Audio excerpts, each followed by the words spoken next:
नाजरीन, आज की वीडियो काफ़ी दिलचस्प है, पूरी देखने की कोशिश कीजिएगा। ड्रामा सीरियल मुकद्दर का सितारा में राजी ने अपने आप को हादिया का मुजरिम समझना शुरू कर दिया।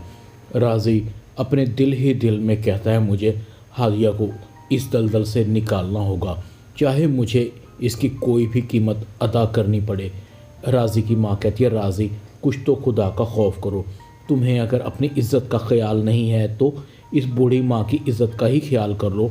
अगर इस घर में शीना भाभी, फैज़ान या किसी और को ज़रा सी भी भनक पड़ गई तो हादिया की तो ज़िंदगी ख़राब होगी ही होगी। मुझे और तुम्हें भी इस घर से धक्के देकर निकाला जाएगा।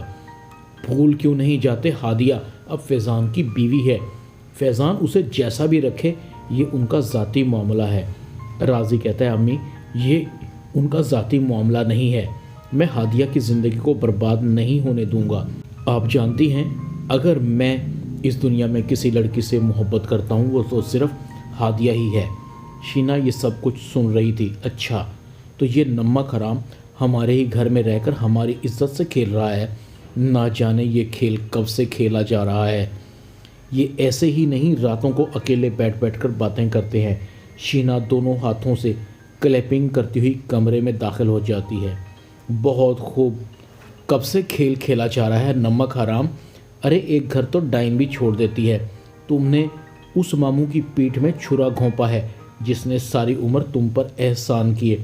निकल जाओ अभी मेरे घर से, वरना सफदर तुम्हें इस घर से धक्के देकर निकालेंगे। इतने में सफदर भी आ जाता है। क्या हुआ शीना, क्या हो रहा है इस घर में, क्यों तुमने शोर मचा रखा है। हादिया भी आ जाती है।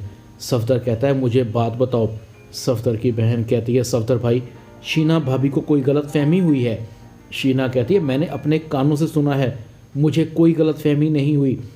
तुम्हारे बेटे और हमारी बहू के ताल्लुकात हैं, नमक हराम हो तुम सब। शीना सफदर के साथ मुखातिब होती है, ये तुम्हारी लाडली जो हर वक्त अच्छा बनने का नाटक करती रहती है, बदचलन है, आवारा है। सफदर, इन्होंने हमारी पीठ में छुरा घोंपा है। हादिया एक ही जगह पर साकत खड़ी थी। उसकी आंखों के सामने अंधेरा था, सहमी हुई खड़ी थी, आंखों में आंसू थे। सफदर राजी की तरफ बढ़ता है। राजी कहता है, मामू हादिया कल भी पाक थी और आज भी उसका दामन पाक है। हाँ, अलबत्ता मेरी और हादिया की पहली मुलाकात उस वक्त हुई थी जब आप हादिया के घर गए थे। तब मुझे हादिया से मोहब्बत हो गई थी। मैं अम्मी को हादिया के रिश्ते के लिए भेजने ही वाला था, मगर आपने हादिया और फैज़ान का रिश्ता तय कर दिया। मम्मानी जान मुझ पर और हादिया पर इल्ज़ाम लगा रही हैं। शीना कहते, तुम और हादिया अपने गलीज़ करतूतों पर पर्दा मत डालो, निकलो अभी मेरे घर से, मैं तुम्हारी शक्ल भी नहीं देखना चाहती। शीना हादिया को पकड़ती है और उसे घसीटती हुई घर से निकाल देती है। हादिया कहती है, आंटी अंकल मैं बेकसूर हूँ, मुझ पर इल्ज़ाम है। सफदर को एहसास होता है, ओ खुदाया, मैंने एक नहीं तीन बच्चों की ज़िंदगी को बर्बाद कर दिया है। मैं अपने दोस्त अलीम को क्या मुंह दिखाऊंगा, उससे किया हुआ वादा पूरा नहीं कर सका। और सफदर को हार्ट अटैक हो जाता है। सफदर को हॉस्पिटल लेकर जाया जाता है, मगर सफदर अब इस दुनिया में नहीं था। मगर शीना का मकसद पूरा हो चुका था।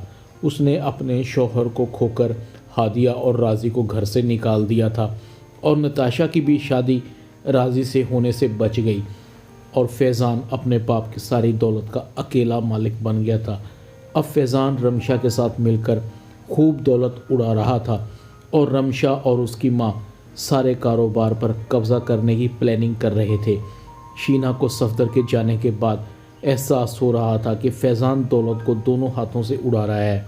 नताशा भी दोस्तों के साथ अय्याशी कर रही थी, उसे भी कंट्रोल करने वाला कोई नहीं था। शीना को बार बार हादिया की याद आ रही थी। जब से वो लड़की इस घर में गई है, हमारा तो घर ही तबाह होकर रह गया है। ड्रामा मुकद्दर का सितारा में इतना ही। चैनल को सब्सक्राइब कर दें। शुक्रिया।